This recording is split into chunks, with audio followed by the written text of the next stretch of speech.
மற்றும் SKD film factory இணைந்து தயாரிச்சிருக்கும் இல்தக செய்யா இந்த படம் எங்களது நிறுவனம் மூலமாக திரைக்கு வருது. இந்த படம் பற்றி சொல்லணும்னா, அந்த கம்பெனியிலே இருக்குது கப்பல் கிரியேஷன்ஸ். இவங்க 2 பேரும் சேர்ந்து இந்த படத்தை தயாரித்து இயக்கி நடித்து பண்ணியிருக்காங்க. இது ஒரு புதுமையான முயற்சி அப்படின்றத நீங்கள் கொஞ்ச நேரத்தில் நீங்கள் படத்தோட விஷுவலில் பார்ப்பீங்க, படம் பார்க்க போகிறீங்க. தேட்ரிக்கலாக வந்து பார்க்கும்போது மக்களுக்கும் அந்த எக்ஸ்பீரியன்ஸ் கிடைக்கும் அப்படின்றத நம்புகிறேன். ஏன்னா இந்த படத்தை எங்களுக்காக காட்டும் பொழுது ஜஸ்ட் ஒரு சின்ன பட்ஜெட்டில் ஒரு தம்பதிகள் புதுமுகம், சினிமாவுக்கு அனுபவம் இல்லாத ஒருத்தங்க எடுத்திருக்காங்க அப்படின்ற விஷயத்தோட பார்த்தோம். பட் உண்மையாகவே சர்ப்ரைசிங்காக இருந்துச்சு இந்த படத்தோட ஒவ்வொரு ஏரியாவும். நம்ம இப்போது சில பெரிய ஹிட் படங்கள் மென்ஷன் பண்ணி அந்த படத்தோட ட்விஸ்ட் ஓப்பன் ஆகும், அதனால் அதை முழுமையாக சொல்ல முடியல. பட் கண்டிப்பாக ஒரு சர்ப்ரைசிங்காக நம்மளை ஒரு விஷயம் இந்த படத்தில் கனெக்ட் பண்ணி எனக்கு இங்கே வச்சு நம்மளை என்டர்டெயின் பண்ணோம் அப்படின்றத தெளிவாக சொல்ல முடியும். தென் இந்த படத்தில் வெளியிடுவதற்கு மிஸ்டர் தனபால் அவங்க வந்திருக்காங்க. அவங்களோட சேர்ந்து ஆல்ரெடி பல வித விஷயங்களில் சேர்ந்து பணிபுரிஞ்சாலும் இந்த திரைத்துறைக்கு முதல் முறையாக வந்து ஒரு நம்பிக்கையோட இந்த படத்தை வெளியிடுறதுக்கு அவங்களும் உறுதுணை புரிஞ்சு ஒரு நடிகராகவும் அடுத்த தயாரிப்பாளரும் அவரோட பயணத்துக்கு தொடர விரும்புகிறாரு. ஸோ அவரோட பயணத்துக்கும் வாழ்த்துக்கள். இந்த கப்பலுக்கு மனமார்ந்த வாழ்த்துக்கள். இந்த மேடையில் அலங்கரிக்க இந்த டீமில் இருந்து டெக்னீஷியன்ஸ், எடிட்டர், மியூசிக் டைரக்டர், இந்த மாதிரி நடிகர்கள் வந்திருக்காங்க, வசனகத்தை வந்திருக்காங்க. இவங்களோட சேர்த்து வாழ்த்துறதுக்காக சீனியர் ஜேர்னலிஸ்ட் திரு பைலான் ரங்கநாதன் அவர்கள் வந்திருக்காங்க. உங்கள் எல்லாரையும் வரவேற்கிறேன். இந்த சிறு நிகழ்வை பெரிய அளவுக்கு கொண்டு சேர்க்கறதுக்கு உதவி வந்திருக்கிற ஊடக நண்பர்கள் அனைவரையும் வரவேற்கிறேன். தொடர்ந்து மேடையில் மற்ற ஆளுமைகள் பேசுவாங்க. விரைவில் படமும் திரையிடப்படும். பார்த்துட்டு உங்களோட ஆதரவை தொடர்ந்து கொடுங்க. தேங்க்யூ. மிகவும் அயராத பாடுபட்ட எனது நண்பன் சதாநாதன் அவர்களுக்கு எனது வாழ்த்துக்களை தெரிவித்துக் கொள்கிறேன். மேலும் இந்த படத்தை வெற்றி படமாக கொண்டு வந்து மக்கள் முன் சேர்க்க உங்களுடைய ஆதரவை நாங்கள் தேடிக்கொள்கிறோம். மேலும் இன்றைக்கி நான் இந்த இடத்தில் ஒரு ப்ரொடியூசர் இடத்தில் இருக்கிறேன் என்றால் அதற்கு எனது மனைவியின் முக்கிய பங்கு. நான் எடுக்கும் ஒவ்வொரு முயற்சிக்கும் என் பின்னால் இருந்து அனைத்து விதமான உதவிகளும் செய்து என்னை இந்த அளவுக்கு இங்கே கொண்டு வந்து உங்கள் முன் நிறுத்தியுள்ளார் என்றால் அது அவருக்கு மிகப்பெரிய ஒரு நன்றி இந்த நேரத்தில் நான் தெரிவித்துக் கொள்கிறேன்.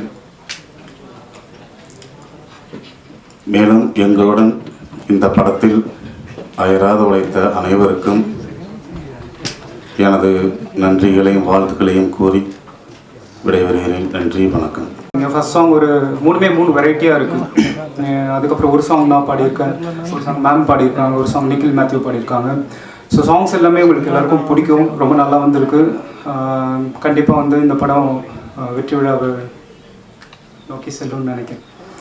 அண்ட் தென் பேக்ரவுண்ட் ஸ்கோர்ஸ் பண்ண சாருக்கும் பெரிய நன்றி. அவங்க நல்லா பண்ணியிருந்தாங்க. படமும் ரொம்ப நல்லா வந்திருக்கு. நீங்கள் எல்லோரும் பாருங்கள், கண்டிப்பாக அவங்க எல்லாருக்கும் பிடிக்கும். இந்த படம் வெற்றி பெற வாழ்த்துக்கள். நன்றி. விஷயமா இருக்கும். 3 பாடல் எழுதியிருக்கேன் இந்த படத்தில். அதுக்கு ஒரு சிறந்த இசை அமைச்சு ஜான்சன் ஒரு நல்ல சாங்கை கொடுத்துருக்காரு. வரிகள் எப்படி இருக்குன்னு நீங்கள் பார்த்துட்டு சொல்லுங்கள். எனக்கு கொஞ்சம் இதாவது. நன்றி, வணக்கம். ஃபஸ்ட்டு அவரை அப்ரிஷியேட் பண்ணோம். நான் இப்போ தான் எனக்கு வர வேண்டிய சூழல் வந்தது, கொஞ்சம் வேலையாக இருந்தேன். அதனால் நான் எதுவும் ப்ரிப்பேர்டாக வரல பேசுகிறதுக்கு. எனக்கு உண்மையில் பேச தெரியல. படம் ரொம்ப நல்லா இருக்குது. எடிட்டிங் வந்து ட்விஸ்ட்டுக்கு மேலே ட்விஸ்ட்டாக பண்ணியிருந்தாங்க. ஃபஸ்ட்டு எனக்கு சாங் படம் போட்டு காப்பிட்டப்போ இருந்த பிக்சர் வேறு. ஆஃப்டர் எடிட்டிங் வந்து அது இப்படியும் சொல்ல முடியுமா அந்த படம்ன்ற அளவுக்கு நல்லா எடிட் பண்ணியிருந்தார். அதை விட மேடம் ரொம்ப நல்ல சிங்கர். இதை நான் பார்த்தப்ப ரொம்ப அப்ரிஷியேட். இந்த ஆக்டிங் தாண்டி அவங்க அந்த ஃபீல்டையும் ரொம்ப பெரிய லெவலில் வருவாங்கன்னு நினைக்கிறேன். Sorry sir. Okay, thank you. Coimbatore பொண்ணு பொல்லாத கண்ணு மோனிகா செலீனா அவர்களை பேச அழைக்கிறோம்.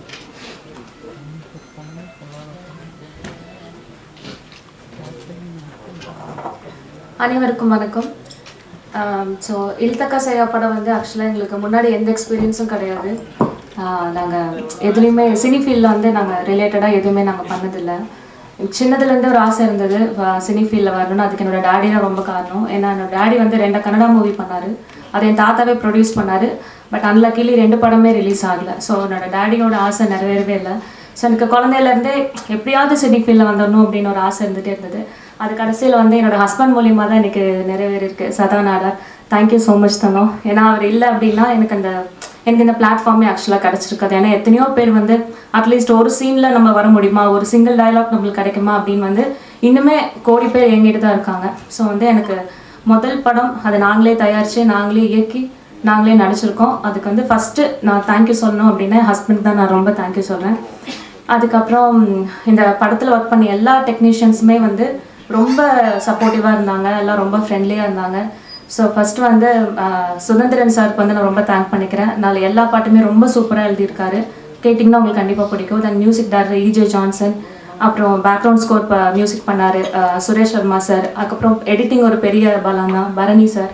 அப்புறம் வந்துட்டு DOP மனோகுமார். ஸோ ஒவ்வொருத்தரும் வந்து நம்ம தனித்தனியாக வந்து சொல்லணும் அப்படின்னா எல்லாருமே வந்து புதுமுகங்கள் தான். EJ ஜான்சன் தவிர வேறு யாருமே மோஸ்ட்லி பெருசாக ஒர்க் பண்ணி பெருசாக ப்ரொஜெக்ட் ஆனது இல்லை. ஸோ எல்லாத்துக்குமே இது ஒரு நல்ல பிளாட்ஃபார்மாக அமையும் அப்படின்னு நம்புகிறேன். படம் பாருங்க, அவங்க எல்லாத்துக்கும் கண்டிப்பாக பிடிக்கும். வணக்கம். நான் ஈரோடு பக்கத்தில் காமராஜர் விழாவுக்கு போயிருந்தேன். அது எங்கள் சாதிய விழா. அந்த விழாவில் கூப்பிடும்போது எனக்கு அவர் யாருன்னு தெரியாது. கூப்பிட்ட உடனே ரொம்ப மரியாதை கொடுத்து கண்டிப்பாக நீங்கள் வரணுன்னாரு. நல்லபடியாக நடத்தினார். அப்போ தான் அவர் திடீர்னு ஒரு ஷாக்காக ஒரு விஷயத்தை சொன்னார். நாங்கள் ஒரு படம் பண்ணியிருக்கோன்னாரு. ஏன் அவனுக்கு இந்த வேலைன்னு கேட்டேன். நம்ம அவருடைய தொழில் வந்து தேங்காய் வாங்கி அதை வெளி மாநிலங்களுக்கு அனுப்புகிறது தான். நல்ல காசு, அதாவது நல்ல காசு. அங்கே அவருடைய நண்பர் வட்டாரமும் ரொம்ப விரிஞ்சிருந்தது.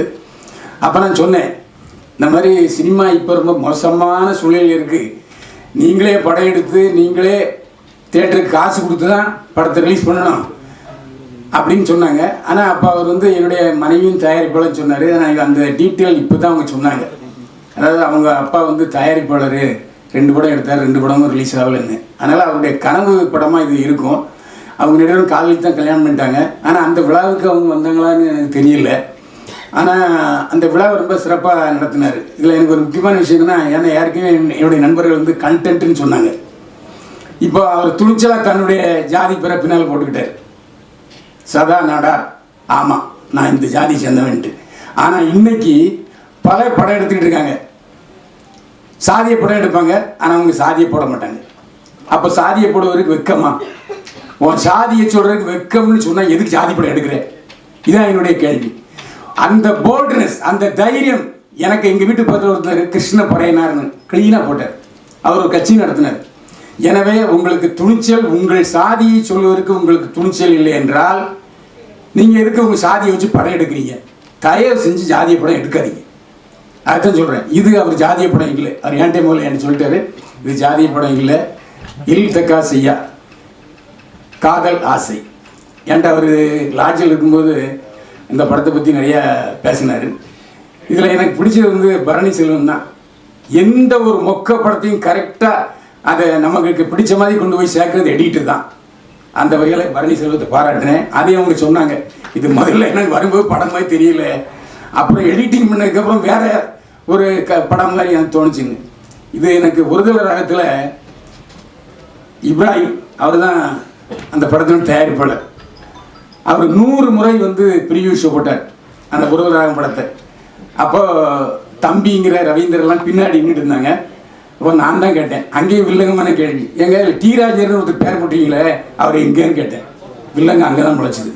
அதுக்கப்புறம் தான் டி ராஜேந்திர கூட்டி கொண்டு போய் ப்ளூ டைமண்டில் அடைச்சி வச்சுருந்தாங்க. அவரை கூப்பிட்டு வந்து கொண்டு வந்தேன். எதுக்கு சொல்கிறேன்னா, டி ராஜேந்திரன் எடுத்த படமும் எடிட்டருடைய வித்தையினால்தான் நல்ல படமாச்சு. ஏன்னா இவங்க இஷ்டத்துக்கு படம் எடுத்துருவாங்க. அதனால தான் எடிட்டர் சங்கர், கே சங்கர், இறையர்கள் இயக்குனர், அதாவது ப்ரொஜெக்டர் எம்ஜிஆரின் மைத்து சம்பந்தி, அவர் சொல்வார், இஷ்டத்துக்கு பேசி கொண்டு வந்த கடற்கடன் கட் பண்ணி தூக்கிடுவார் எல்லாத்தையும். அதேமாரி இங்கே நம்ம பாலச்சந்தர் சார், கே பாலச்சந்தர் வந்து ஆர் வீரப்பன் அருளாளர் அவருடைய படத்தில் தான் அவர் கதை வசனத்தை அறிமுகமானார். அப்போ அவர் பாலச்சந்தர் பற்றியாளர் சந்திக்கும்போது சொன்னார், எனக்கு ஆரம்பிக்கிற மேலே செம கோபம். நான் நிறைய எழுதி கொடுப்பேன், டக்குன்னு பக்கமாக உருவிடுவார் வசனத்தை அப்படின்பார். அதுதான் சினிமா. சினிமா என்பது அதிகமாக பேசுகிறது இல்லை, மூவி. அது மணிரத்னம் ரொம்ப தெளிவாக சொல்லியிருந்தார். இந்த படத்தில் அவங்களுடைய காதல் கதையும் சொல்லியிருப்பாங்கன்னு நான் நினைக்கிறேன். அதாவது புதியவர்கள் படம் எடுக்க வரும்போது ஒரு நல்ல எடிட்டரை வச்சுக்கிற சூழ்நிலை இருக்குது. இப்போ வர்றவங்கெல்லாம் பார்த்தீங்கன்னா பாட்டு ஒரு 3 பாட்டு போட்டுடுறாங்க. இப்போ போன நேற்று பார்த்த படமும் அப்படித்தாங்க, 3 பாட்டு நல்லா போட்டுடுறாங்க. அப்புறம் பின்னணி இசை எப்படி அவங்களுக்கு செய்கிறதுன்னு தெரியல.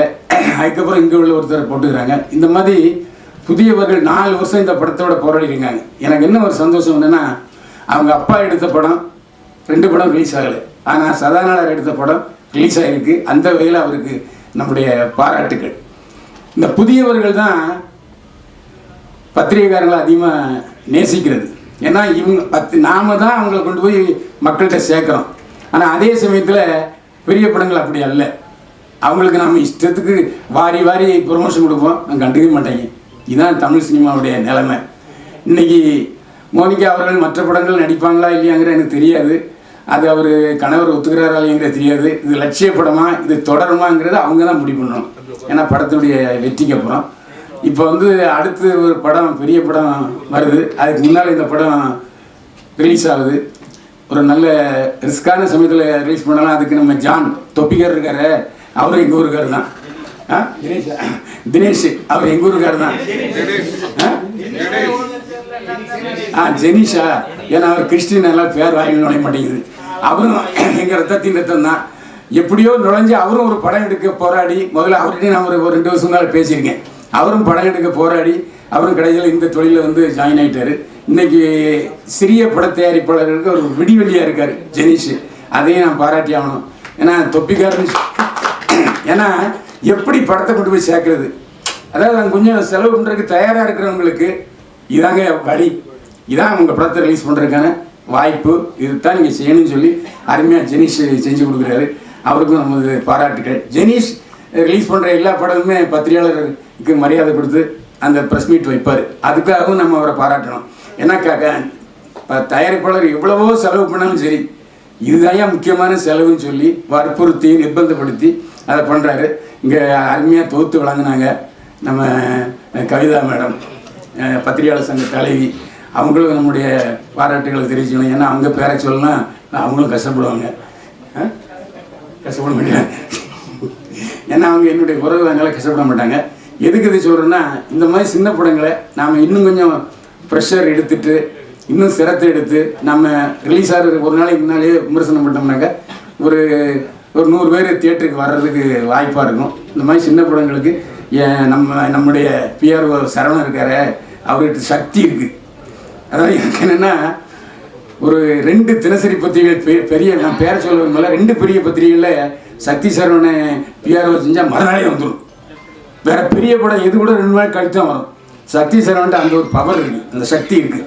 அதாவது மறுநாளே 2 பெரிய தினசரி பத்திரிகைகளில் இந்த படத்துடைய விமர்சனத்தை கொண்டு வர வச்சுருவார். அதுக்காக அவருடைய நான் பாராட்டுகள். இப்போ சோறு காத்திருக்கு, சோறு சாப்பிட போகணும். அதனால் அதிகமாக பேச விரும்பலை, கண்டென்ட் கொடுத்துட்டேன்னு நினைக்கிறேன். நன்றி, வணக்கம்.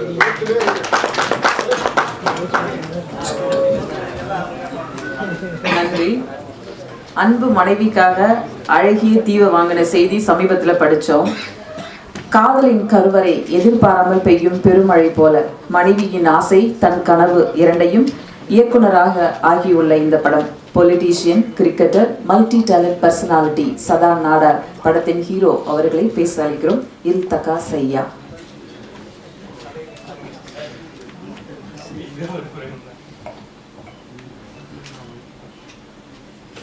கர்ம வீரர் அப்புச்சி கர்ம வீரர் காமராஜர் ஐயாவின் நினைவு நாளையொட்டி எனது திரைப்படம் இன்று இந்த பத்திரிகையாளர் சந்திப்பில் இருக்கிறத ரொம்ப கௌரவமாகவும் மரியாதையாகவும் நினைக்கிறேன். ஏன்னு சொன்னால், எங்கள் சமுதாயத்துக்கு மட்டுமல்ல, அனைத்து மக்களுக்குமான ஒரு தலைவர் தான் நம்ம கர்ம வீரர் காமராஜர் ஐயா அவர்கள். அவருடைய பாதம் தொட்டு இன்று எனது படம் திரைக்கு வருவது நினச்சி ரொம்ப சந்தோஷப்படுறோம். அண்ணன் தனபாலன் சொன்ன மாதிரி ரொம்ப சிரமப்பட்டு ஒரு குக்கிராமத்தில் ஒரு நம்பியூர் குன்னத்தூர் என்ற பகுதியில் இருந்துட்டு இந்த சினிமாக்குள்ளே வர்றக்குள்ளே எவ்வளோ இன்னல்கள் எவ்வளோ பிரச்சனைகளை சந்திக்க வேண்டியதாக இருந்துச்சு. ஏன்னு சொன்னால் சென்னை வேறு மாதிரி இருக்குது. சென்னை சினிமாவுக்குன்னு வந்தால் சென்னை எங்களுக்கு வேற ஒரு பிம்பத்தை கொடுக்குது. யாரை நம்புறது, யாரை நம்பி போகலாம், என்ன பண்ணலாம் அப்படிங்கிறது. ஒருத்தரை போய் அப்ரோச் பண்ணும்போது ரொம்ப அப்படி இப்படின்னு எல்லாம் சொல்லி எல்லாம் பண்ணி நம்ம ஒரு பணத்தை இழக்க வேண்டிய சூழல் ஏற்படுது. இந்த படத்தை எடுத்து முடிக்கிறதுக்கு முன்னாடி நான் ஒரு 2 கோடி ரூபா விட்டுருக்கேன் இந்த சினிமாவில். யோசிச்சு பார்த்தேன், இந்த சினிமாவில் மட்டும்தான் மறுபடியும் எடுக்கணும்னு சொல்லி இந்த படத்தை எப்படியாவது ரிலீஸ் பண்ணி நானும் ஒரு ப்ரொடியூசர், நானும் ஒரு நடிகர், நானும் ஒரு டைரக்டர்னு உருவாக்கணும்னு சொல்லிட்டு இந்த படத்தை நாங்கள் இன்றைக்கி ரிலீஸ் பண்ணுறதுக்கு இன்றைக்கி இந்த இடத்துக்கு வந்து நின்றுருக்கோம். எல்லாரும் சினிமாவை படிக்கிறதுக்கு அந்தந்த வகுப்புக்கு செல்வாங்க, எல்லாம் போவாங்க. எனக்கு சினிமா 2 கோடி ரூபா செலவு பண்ணி நல்லா கற்றுக்கிட்டேன். இப்போ எனக்கு நல்ல ஒரு பாடத்தை, சரியான ஆட்களை இன்னைக்கு எனக்கு முன்னாடி நிறுத்தியிருக்கு. அது வரைக்கும் எனக்கு ரொம்ப சந்தோஷம். இந்த படத்தில் ஒரு 12-13 வருஷமாக முதல்ல இருந்து எங்கிட்ட காசு பிடுங்காமல் எந்த இடத்துலையும் எங்கிட்ட காசுன்னு கேட்காத ஒரே ஆள் என் கூட இருக்கிறாருன்னு இவர் தான், சுதந்திரன். ஒரு 13-14 வருஷமாக என் கூட பயணிக்கிறார். ஆரம்ப காலத்தில் நான் சென்னைக்கு வரும்போது இருந்து இன்றைக்கி என் கூட தான் இருக்கார். இன்றைக்கி எதையும் கேட்க மாட்டார். அந்த மாதிரி ஒரு நல்ல அன்பான ஒரு மனிதர். இந்த படத்தை எடுக்கிறதுக்கு எவ்வளவோ கஷ்டப்பட்டு, நான் ஒரு ஷூட்டிங் போகும்போதும் எந்த இடத்துலையும் ஒரு பணத்தை ரெடி பண்ணுறக்கா இருக்கட்டும், அதுக்கு முழுக்க உறுதுணையாக இருந்து இதை எப்படி பண்ணலாம், இதை இப்படி செய்யணும், இதெல்லாம் இப்படி வரணும். எனக்கு கொஞ்சம் அவசரம். ஏன்னா நான் ஒரு கட்சி வச்சுருக்கேன். எதுலேயுமே அவசரம். இது போதும், இது வேண்டாம், இல்லை இது நிறுத்து அப்படின்னு எல்லாத்துலேயும் நான் வந்து என் ஒய்ஃபோட சண்டையாக தான் இருக்கும். டெய்லியும் சண்டையாக இருக்கும். ஒரு 4 ஷாட் எடுக்கும், இந்த ஷாட் எடுக்கணும், அதுன்னு சொல்லுவாள். இல்லை போதும், இது நிப்பாட்டு. ஏன்னா எனக்கு ஃபினான்சியல் இதாயிரும் இல்லையா, எக்ஸ்டர்ன் ஆகுதுல்ல, அதனால எனக்கு அந்த பயம் இருந்தாலும் கூட இந்த படத்தை முழுக்க ஒரு முதுகெலும்பாக இருந்து எனக்கு என் குடும்பத்துக்கு மட்டும், எங்கள் குடும்பத்துக்கு மட்டுமல்ல, இந்த திரைப்படத்துக்கு மிகப்பெரிய ஒரு முதுகெலும்பு என்று சொன்னால் என் மனைவி மோனிகா செலனா மட்டும்தான். அதில் எந்த மாற்று கருத்தும் கிடையாது. அப்புறம் ஒரு ஃபுட்டேஜை நாங்கள் எடுத்துகிட்டு போனோம். எங்கெங்கேயோ நம்ம எடிட் பண்ணி பார்த்தேன். எங்களுக்கு எதுவுமே ஒர்க் அவுட்டே ஆகலை. எப்படி போட்டாலும் எங்களுக்கு பிடிக்கல. அப்புறம் தான் மறுபடியும் கடைசியாக வந்து சேர்ந்தவர் தான் நம்ம பரணி அண்ணன் சொன்னார். பைல்வான் அண்ணன் சொன்னார், எடிட்டருங்கிறது ரொம்ப முக்கியம்னு சொல்லி. வெற்றிமாறன் ஐயா கூட ஒரு ப்ரெஸ் மீட்டில் சொல்லுவார், படத்தை எப்படி வேணால் எடுத்துக்கலாம், எடிட்டிங்கில் பார்த்துக்கலாம். நல்ல எடிட்டர் கிடைத்தால் அது எப்பேற்பட்ட படமாக இருந்தாலும் மிக சிறப்பாக இருக்கிறது என்பதற்கு உதாரணம் இந்த இழுத்தகை சொல்லலாம். அப்புறம் எங்கள் மியூசிக் டைரக்டர் ஒரு 6-7 வருஷமாக அவர் எனக்கு பழக்கம். நான் ஃபோன் பண்ணி கேட்பேன். ஏன்னா ஆசை யார் விட்டது, இந்த சினிமா வந்து நம்மளை யாரும் விட போகிறது கிடையாது. எப்போ ஃபோன் பண்ணாலும் ஜான்சன் உடனே படம் பண்ணணும், ஏற்பாடு ரெடியாக இருந்துங்க. அப்புறம் ஒரு 6 மாதம் கழிச்சு தான் கூப்பிடுவேன் அவருக்கு. அப்படி இருந்துச்சு அந்த சூழல் என்னோட. எப்படியாவது ஆனால் ஜான்சன் வச்சு தான் பண்ணணும்னு ஒரு முடிவோடு இருந்தேன். ஆனால் அவரு நல்லா எவ்வளோ சூப்பராக மியூசிக் போட முடியுமோ அந்த அளவுக்கு நல்ல ஒரு திறமைசாலியான ஒரு மியூசிக் டைரக்டர். அதோட என்னோட தம்பிகள் சிவா மற்றும் நவீன், அவங்களாம் வந்து எப்போவுமே என் கூடயே இருந்து என்னை மனம் தளராமல் விடாமல் முள்ளால் மட்டும்தான் எடுக்க முடியும். இந்த சினிமா துறையில் கண்டிப்பாக சாதிப்போம். பைல்வால் அண்ணன் சொன்ன மாதிரி எதுக்கு சினிமாவுக்கு வந்தேன்னு கேட்டார். எத்தனையோ பேர் கோடிக்கணக்கில் இதே சினிமாவில் சம்பாரிச்சுட்டு தான் இருக்காங்க. இன்றைக்கி நாங்கள் சிறிய தயாரிப்பாளர் இருக்கிறவங்க கண்டிப்பாக மிகப்பெரிய ஒரு தயாரிப்பாளராக உருவெடுப்போம் என்பது எந்த மாற்று கருத்தும் இல்லை. அப்புறம் ஜெனி சார் எங்களுக்கு ஏதோ ஓப்பனாக சொல்லக்கூடியவர். அவர் எதாக இருந்தாலும் இது இவ்வளோதான், இப்படி தான் அப்படின்னு சொல்லி ஓப்பனாக எதாக இருந்தாலும் அந்த பெருசாக பேசி, நானும் அவரை சும்மாலாம் நான் தேர்ந்தெடுக்கல. நான் ஒரு 10 பேர்த்துக்கிட்ட அவர் ரிலீஸ் பண்ண 10 பேர் ப்ரொடியூசர்கிட்ட அவருக்கே தெரியாமல் நம்பர் வாங்கி அவங்களெல்லாம் கூப்பிட்டு கேட்டுட்டு அதுக்கப்புறம் தான் அவர் லைன்லேயே நான் போனேன். அப்புறம் தான் தெரிஞ்சது, சரி இதுதான் சரியான நம்மளுக்கு வழி, இந்த டீமை வச்சு தான் எதுவாக இருந்தாலும் நம்ம பண்ணணும்னு சொல்லி கண்ணை மூடிட்டு இறங்கினா இன்றைக்கி எனக்கு எந்த பிரச்சனையும் இல்லாமல் இந்த படம் வெளிவருகிறது. சக்தி சரவணன் சார் அவரும் அப்படி தான் எங்கிட்ட என்னையும் கூப்பிட்டு கேட்கல, எதுவும் செய்யலை. அவர் பாட்டுக்கு என்ன செய்யணுமோ அதை சிறப்பாக செஞ்சு கொடுத்துட்ருக்காரு. அதே போல் நம்ம சுரேஷ் சர்மா சார் நல்ல பேக்ரவுண்ட் நல்லா பண்ணி கொடுத்துருக்காரு. அதே என் ஒய்ஃப் அந்த ஒரு பாட்டு பாடியிருக்காரு. நம்ம மக பூபதி வந்திருக்காரு. சென்சார் பூபதி அவர் நான் என்றைக்கும் விடவே மாட்டேன், எப்போ ஃபோன் பண்ணிட்டே இருப்பேன் என்னாச்சுன்னு நல்ல ஒரு சப்போர்ட் பண்ணக்கூடியவர். அதுபோக என் படத்தில் நடித்த நமது உறவுகள் வந்திருக்காங்க, ரொம்ப சந்தோஷம். படம் நன்றாக வந்திருக்கின்றது, கண்டிப்பாக வெற்றி பெறும் என்று நம்புகிறேன். உங்கள் பத்திரிகையாளர்கள் கண்டிப்பாக உங்களோட ஒத்துழைப்பு இல்லைன்னா இந்த அளவுக்கு நாங்கள் வந்திருக்க முடியாது. நீங்கள் கண்டிப்பாக எங்களை மென்மேலும் வளருவதற்கு உறுதுணையாக இருக்க வேண்டும் என்று சொல்லி வாய்ப்புக்கு நன்றி கூறி விடைபெறுகிறேன்.